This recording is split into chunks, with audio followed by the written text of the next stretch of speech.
Ok, vamos a isso então.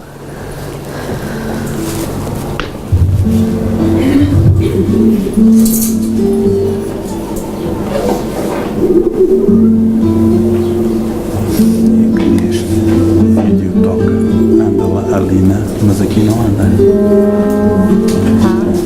Deve ser uma falha. É a compatibilidade, de certeza. Não, está excelente assim.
Então, o tema hoje da palestra é este, a força do hábito, e vamos falar sobre isso mesmo, sobre a possibilidade de mudarmos certos hábitos que tenhamos, e como uma pequena mudança de hábito pode mudar por completo as nossas vidas, como aconteceu a este senhor do vídeo, que tinha o hábito de ir dar milho aos pombos e sentar-se no banco de jardim com outras pessoas, e a pequena mudança de ele levar uma cadeira e, em vez de se sentar no banco, sentar-se na cadeira, conseguiu fazer com que ele transformasse por completo a vida dele. E é isto que nós vamos analisar hoje. Então, nós já sabemos todos, ou pelo menos temos a ideia já, de que o Espiritismo é uma doutrina filosófica com bases científicas e consequências morais.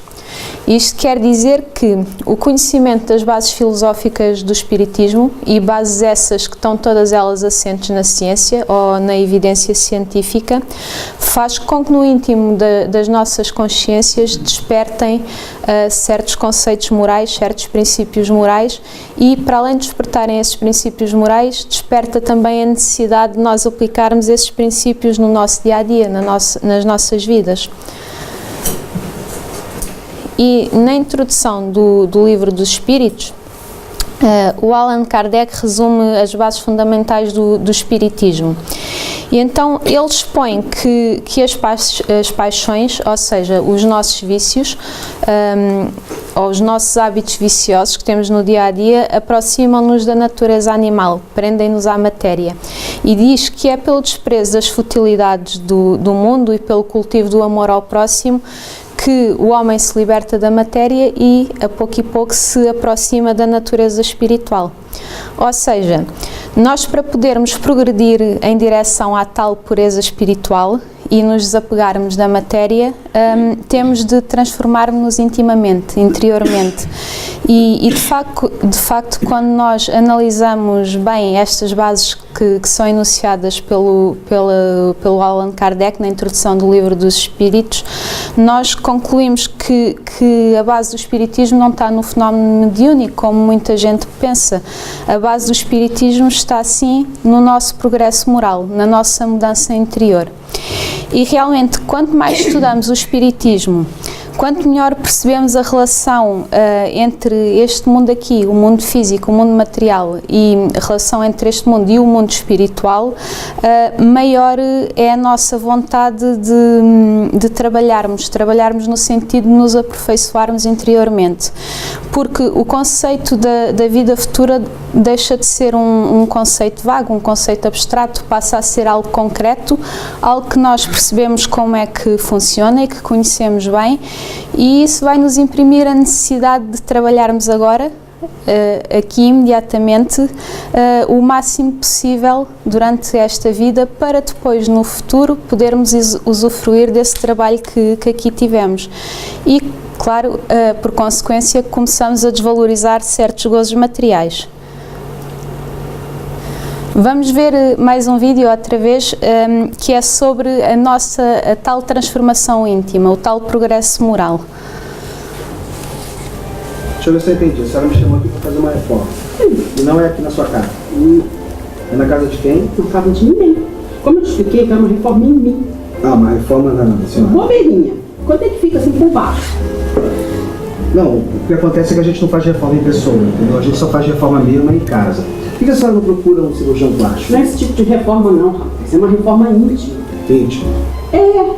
A sua empresa não se chama Reforma Tudo? Sim, mas sem intimidade. Deixa eu te explicar melhor. Eu sou uma pessoa meio complicada, às vezes. Uma fofoquinha de vez em quando, uma implicância aqui com um vizinho ou outro. Tem aquela mulher do trabalho que eu também não suporto. Eu tenho lá minhas imperfeições. Ah, mas eu não tenho, né? Pois é, eu queria dar uma guaribada na moral, entende? Eu acho que coisinha boba, uma emassada só acho que já resolve. Mas aí não é uma coisa mais particular mesmo da senhora com a senhora mesmo? Mas isso dá muito trabalho, e aí por isso que eu resolvi terceirizar o serviço. Uma coisinha boba, não precisa ser uma reforma geral não. Olha só, minha senhora, isso não vai dar certo. Ah, mas é só uma aderir na fachada, se tiver. Não, mas só na fachada não dá, porque a fachada descasca um dia, né? A senhora como é que fica por dentro? Mas nem um souvenir?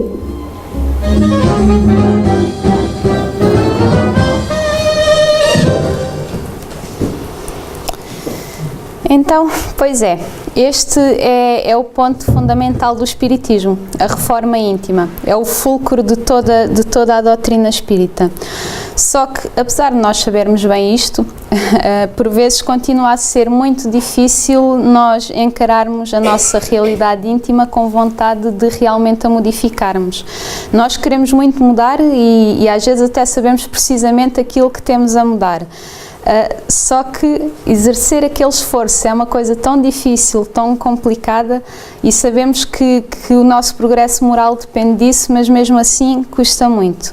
E aqui nós na pergunta 661 do Livro dos Espíritos podemos ler de uma forma conclusiva que os Espíritos responderam a Kardec que não basta nós reconhecermos as nossas faltas, nós temos definitivamente que mudar a nossa conduta, temos de agir, temos de ter iniciativa. E claro, mudar é tal coisa, requer muito esforço, muita perseverança. E isto acontece, mudar é uma coisa tão difícil, porque nós somos aquilo que se costuma dizer animais de hábitos, e mudar um hábito é uma coisa muito, mas mesmo muito complicada.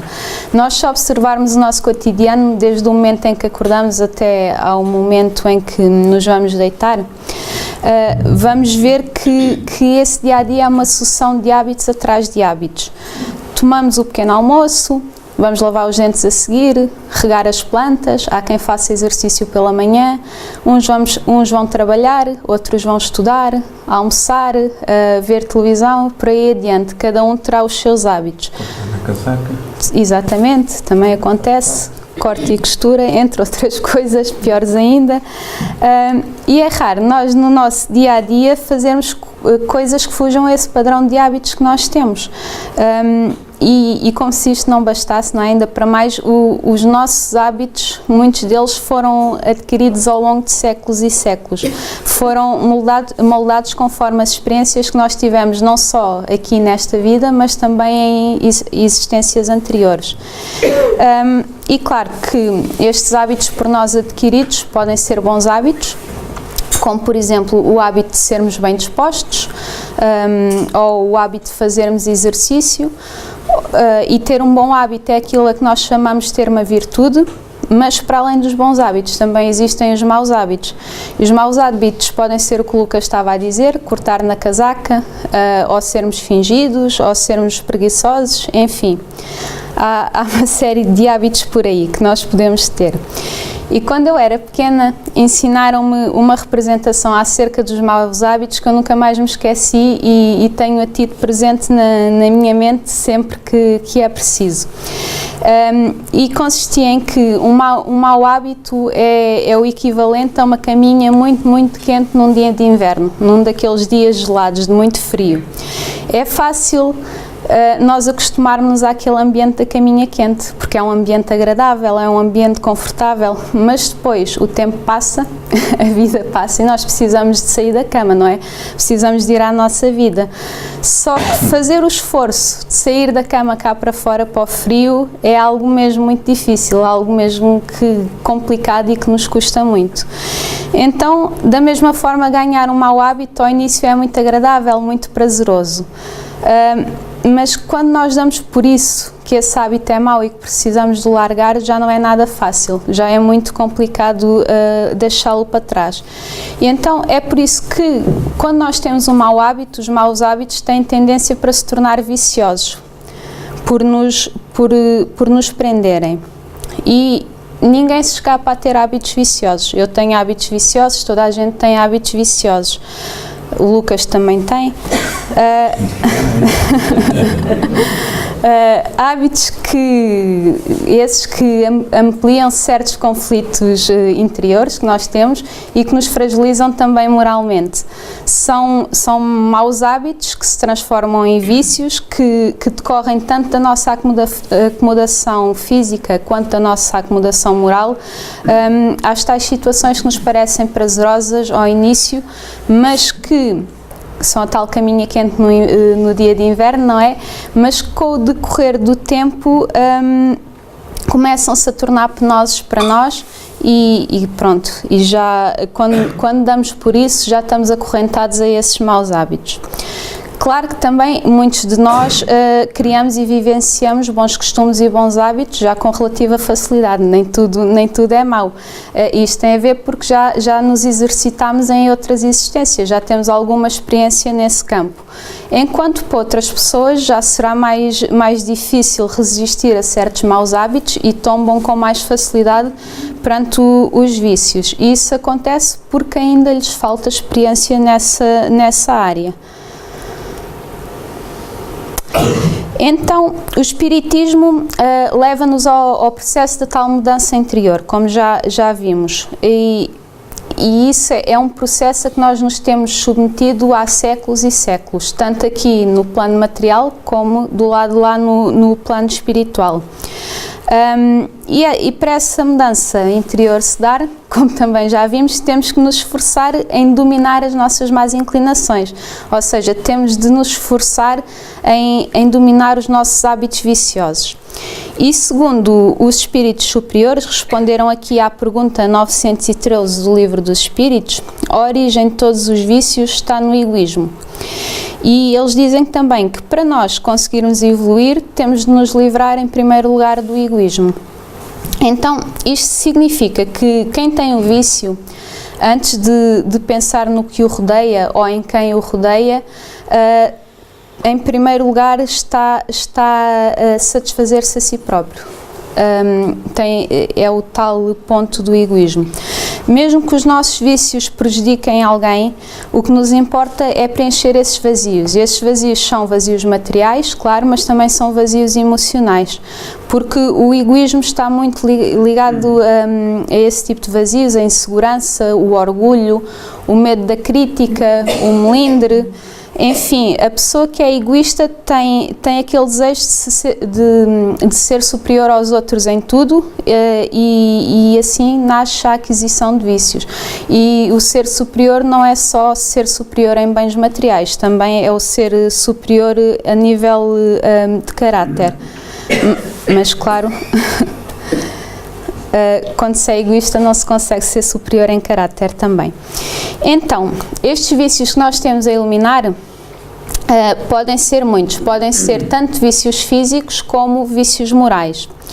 E Muitos dos vícios físicos são considerados na nossa sociedade como costumes e até são bem vistos pela grande maioria das pessoas.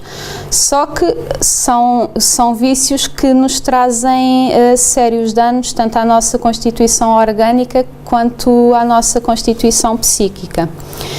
Já os vícios morais são aquilo a que nós muitas vezes chamamos de defeitos. Quando nos perguntam qual é que é o teu maior defeito e nós respondemos, o meu maior defeito é ser muito teimosa ou muito orgulhosa. Então, isto são os vícios morais. Os vícios morais são impulsos grosseiros, são expressões do nosso caráter, reações condenáveis que nós temos, enfim, são uma série de falhas de comportamento que nem sabemos muito bem de onde é que elas vieram, como é que nos habituámos a elas. E aqui no slide está só um resumo dos muitos vícios que nós temos a vencer. Mas, claro, existem muitos mais vícios para além destes. Era bom que fossem só estes. Já nos encurtava bastante a lista. Então, hoje, dentre todos estes vícios que aqui estão no slide, vamos falar de um vício em particular, de um vício físico. E esse vício vai ser o tabagismo, mas vamos falar dele só para analisarmos um exemplo em concreto, para termos uma ideia específica. Mas, claro, tendo sempre em conta que tudo o que vamos falar sobre o tabagismo se vai aplicar a todos estes vícios que estão aqui enumerados no slide. É só para termos um exemplo concreto. Então, como é que nós ganhamos o hábito de fumar? Como é que tudo começa? Regra geral, o hábito de fumar costuma derivar das nossas fraquezas emocionais. Muita gente começa a fumar durante a adolescência, porque é uma fase em que temos baixa autoestima, temos medo da solidão, de não termos amigos, é uma fase de muita ansiedade e é fácil procurar no tabaco aquilo que nos faz falta, para preenchermos esses complexos todos que aparecem. Então, trata-se de nós adquirirmos autoafirmação e prestígio entre os amigos que temos ou entre o meio social em que estamos inseridos. E também acontece uma pessoa começar a fumar porque convivemos com pessoas que também fumam. E quando isso acontece, à nossa volta, alguém ter um certo tipo de hábito, muitas vezes começamos a ter receio de não nos sentirmos encaixados socialmente no meio daquele grupo. Então, depressa, este hábito que se adquire vai se tornando num vício. E este vício é um vício que acarreta diversas consequências. Consequências como os prejuízos à saúde, não é novidade para ninguém que o tabaco é prejudicial à saúde. O tabaco produz mais de 4.000 compostos e todos esses compostos, todos esses compostos são tóxicos para o nosso organismo. Não há um único que nos faça bem ou que seja neutro, todos eles nos fazem mal.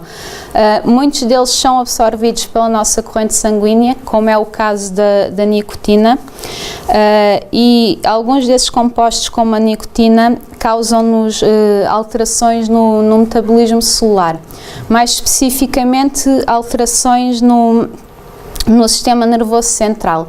Então, esta ação tóxica do tabaco e que causa essas alterações faz com que nós tenhamos uma sensação momentânea de prazer.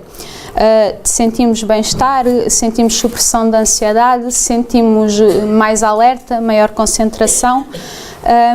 E depois, a seguir, a termos estas sensações todas boas, estes estímulos todos, segue-se um retardo da nossa atividade cerebral, ou seja, vem uma sensação de angústia, uma sensação de cansaço. E como vem essa sensação, nós temos o estímulo de voltar a fumar outra vez, outro cigarro, para voltarmos a sentir novamente todos aqueles estímulos prazerosos. E, para além destes efeitos tóxicos no sistema nervoso central, temos muitos mais problemas de saúde. como o agravamento de doenças cardíacas, a irritação das vias respiratórias, já para não falar nos inúmeros tipos de cancro que podem decorrer da exposição a estes tóxicos do tabaco, que são mesmo inúmeros, e em suma o tabaco afeta todos os órgãos do corpo humano, nenhum escapa a esta ação. E o tabaco é uma das principais causas de morte evitável no mundo inteiro.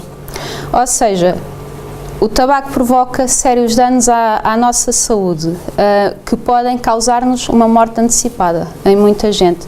E isto não é novidade para ninguém, vem publicitado e promocionado em todo o lado. Portanto, fumar é sem dúvida nenhuma um suicídio, só que é um suicídio lento. E Kardec perguntou aos espíritos superiores: comete suicídio o homem que parece vítima de paixões que ele sabia lhe haviam de apressar o fim, porém a que já não podia resistir por havê-las o hábito mudado em verdadeiras necessidades físicas? Ou seja, Kardec está a perguntar se alguém que tem um vício físico, a que já não resiste, e se morrer por esse vício físico lhe ter causado danos de saúde, se está a cometer suicídio ou não. E os espíritos respondem: é um suicídio moral. Não percebeis que nesse caso o homem é duplamente culpado? Há nele então falta de coragem e bestialidade, acrescidas do esquecimento de Deus. E a isto Kardec contrapõe outra pergunta, em que diz: será mais ou menos culpado a pessoa que tinha o vício físico do que o que tira a si mesmo a vida por desespero? E os espíritos respondem: é mais culpado, porque tem tempo de refletir sobre o seu suicídio. Naquele que o faz instantaneamente, há muitas vezes uma espécie de desvairamento que alguma coisa tem da loucura. O outro será muito mais punido, por isso que as penas são proporcionadas sempre à consciência que o culpado tem das faltas que comete. Então, posto isto, fumar, como qualquer outro vício que cause dependência e degradação física, é sem dúvida nenhuma uma forma de suicídio. É o tal suicídio lento, é feito lentamente e com muito tempo para se ponderar nesse vício e no que se está a fazer. E, portanto, a responsabilidade é maior do que aquele suicídio que é feito num ato de desespero, num momento, instantaneamente. Porque se tem tempo, tem-se conhecimento, tem-se consciência. E em todo este processo, além dos males que o fumador causa a si mesmo, o fumador também acaba por obrigar quem se encontra à sua volta a levar com o seu vício, a ser fumador passivo. E é sem dúvida nenhuma uma falta de caridade moral nós fazermos isto, expormos aqueles que nos rodeiam e que às vezes tanto amamos a estes agentes fatais, aos agentes fatais do tabaco. E se eu sujeito o meu próximo de uma forma consciente a algo que o prejudica e que eu sei perfeitamente que o prejudica, estou a ser egoísta, como nós já tínhamos visto na primeira pergunta do Livro dos Espíritos, e obviamente que no futuro irei passar pelas consequências dessa maneira de proceder. E todos estes efeitos nefastos de fumar ou de qualquer outro vício, como já vimos, vão para lá do físico, vão para lá do nosso corpo físico. Então o nosso espírito é revestido por um envoltório fluídico, a que Kardec chamou de perispírito, ou o corpo espiritual, e este perispírito é responsável por fazer a transmissão de diversos sinais entre o corpo físico e o espírito. E então, quando o nosso corpo físico é constantemente exposto a agentes nocivos, o perispírito também vai ficar impregnado por partículas semimateriais. Partículas essas que absorvem a nossa vitalidade e que vão prejudicar o normal fluxo energético que deveria haver. Por exemplo, Quem tem a capacidade de ver o perispírito através da mediunidade de vidência, por vezes vê manchas escuras em certos órgãos, e essas manchas escuras são as tais impurezas alojadas no perispírito que lhe vão causar danos. E estes danos, estas lesões perispirituais também vão amortecer e bloquear vibrações mais subtis, mais delicadas. Isso faz com que as pessoas que têm estas lesões no perispírito se tornem um bocadinho mais insensíveis aos envolvimentos espirituais de entidades que as queiram vir ajudar, de boas entidades, espíritos amigos e protetores. Outro fenómeno que acontece é o da obsessão espiritual, que é nada mais do que a presença de espíritos ao nosso redor que têm afinidade connosco, porque quando estavam encarnadas também partilhavam dos mesmos vícios, e quando desencarnam sofrem por falta desses vícios materiais que tinham. Então, quando eu fumo ou bebo ou outra coisa qualquer, não só estou a alimentar o meu vício, como também estou a alimentar entidades ainda pouco evoluídas que ainda estão muito agarradas à matéria e se apegam à pessoa para usufruírem das mesmas inalações que a pessoa usufrui. E como há uma sintonia entre os dois, há uma afinidade de pensamentos entre os dois, o fumador também se pode deixar impregnar, sem dar por isso, pelo fluido dos espíritos obsessores. E isso faz com que ele se sinta infeliz, enfraquecido, parece que lhe sugaram as energias todas, cansado, cada vez mais preso àquela vontade e às sugestões mentais desses espíritos inferiores, e às páginas tantas o fumador acaba por perder a consciência e o domínio sobre os seus próprios desejos, sobre as suas próprias vontades, e começa a fumar compulsivamente e sugestionado por essas entidades obsessoras. Pronto, e isto mais uma vez tanto acontece com o fumador como em qualquer outro tipo de vício, também acontece com os vícios morais, claro.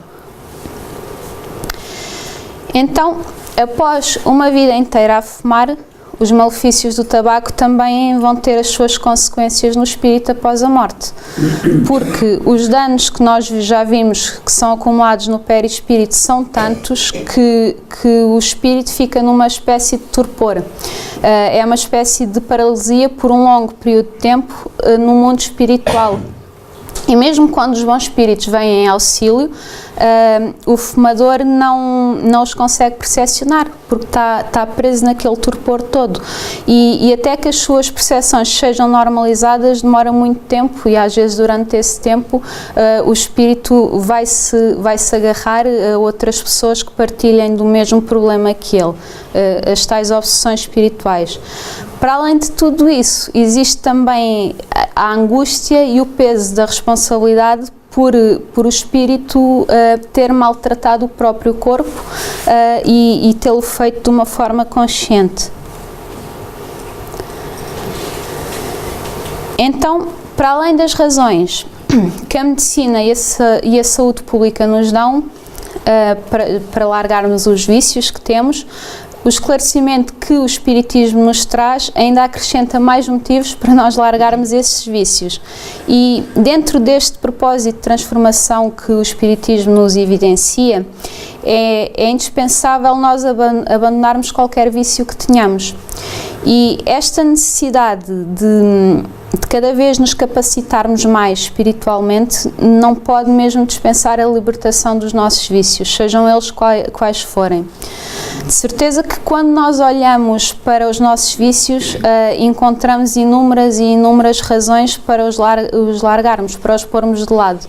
Mas aposto que se calhar não conseguimos enumerar uma única razão lógica, uma única razão que objetivamente justifique termos esse vício e continuarmos com ele. E se às vezes aparentemente os vícios nos aprisionam, isto trata-se de um subterfúgio mental. É verdade que é muito difícil largarmos um vício. E é verdade que é muito difícil largarmos a dependência física ou a dependência moral que esse vício nos traz. Mas não existem vícios irresistíveis. Deus não nos permite carregar fardos que nós não possamos suportar. Portanto, se nós temos um determinado vício, se o adquirimos, é porque também temos capacidade para o dominar. E por muito difícil que isso possa parecer, nós temos mesmo essa capacidade. E é por isto que todos os métodos para largarmos qualquer vício que seja,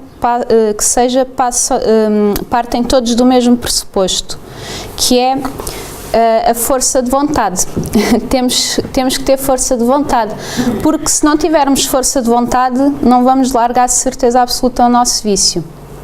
E é claro que vão surgir constantemente impulsos para voltarmos ao antigo vício, vamos ter constantemente essa vontade, mas já sabemos que nada se faz sem trabalho. E o bom aqui da força de vontade é que pode constantemente ser fortalecida, nós podemos constantemente trabalhá-la. Por exemplo, podemos fazer afirmações repetidas: eu vou deixar de fumar, eu vou deixar de fumar, é hoje que eu vou deixar de fumar.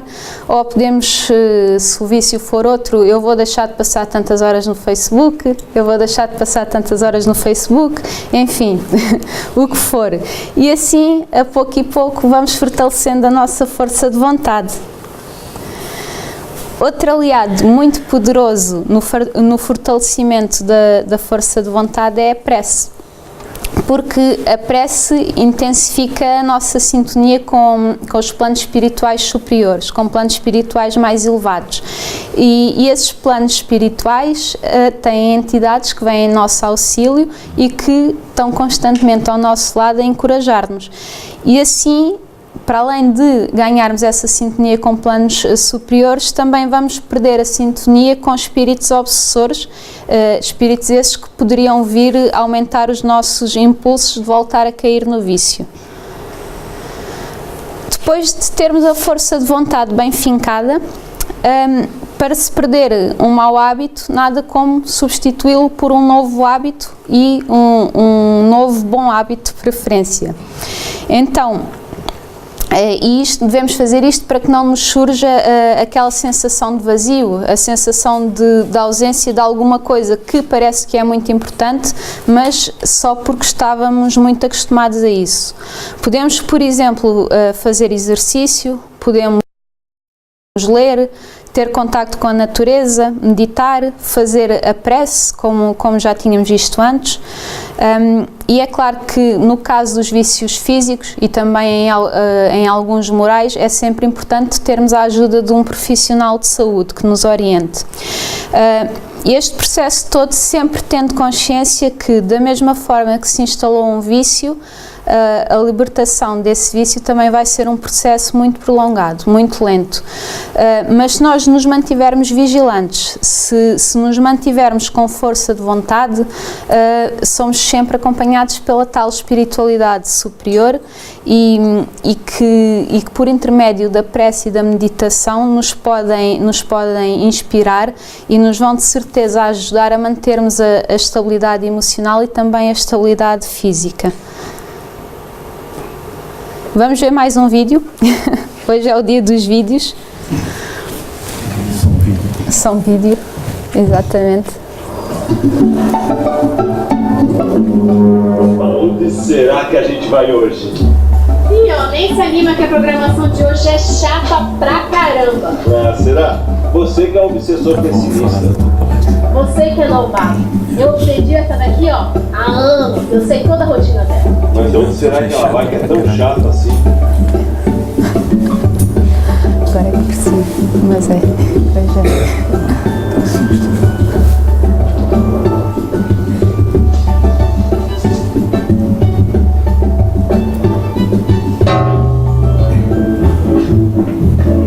É novato mesmo. A gente não pode entrar aí. Por que não? Não sei, sempre foi assim. Até que me convidaram uma vez. Ah, mas eu não aceitei não. Eu, hein? Tá, então e agora? Agora a gente espera.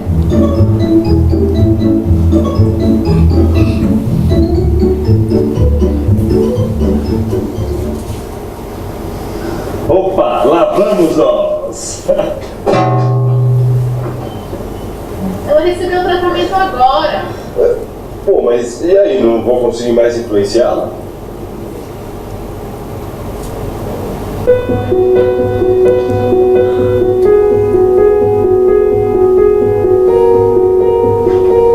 Não olha por onde anda, não? Não tá me vendo? Qual que é o seu problema, cara? Vai, seu miserável desgraçado. Não enxerga. Fica no celular e no tratamento do seu.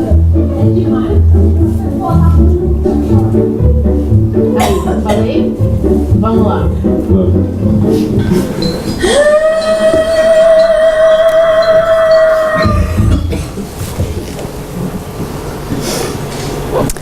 Pronto, então realmente não existem milagres que se possam fazer, não é?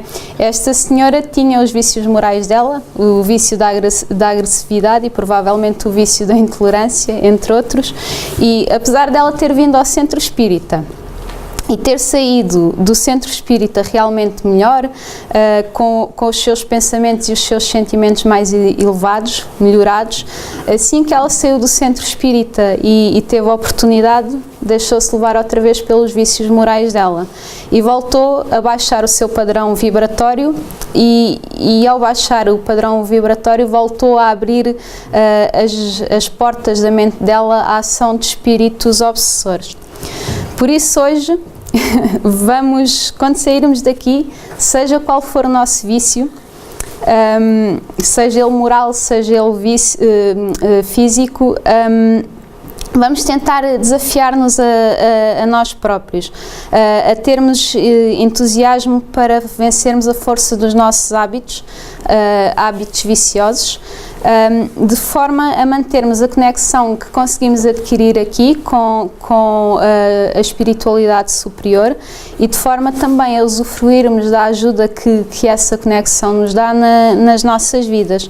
Claro, sem nos esquecermos que quando vencemos um vício, estamos a capacitar-nos a superar outros condicionamentos que temos aqui na nossa caminhada evolutiva. E, acima de tudo, se nós nos melhoramos, estamos a ajudar a melhorar os outros que estão ao nosso redor e se a pouco e pouco todos formos melhorando, o nosso mundo também se vai tornando melhor. E pronto, é tudo. Era isto, esta é a bibliografia que foi usada para fazer a palestra. Se por acaso quiserem partilhar alguma coisa, estejam à vontade. Podem partilhar o que quiserem.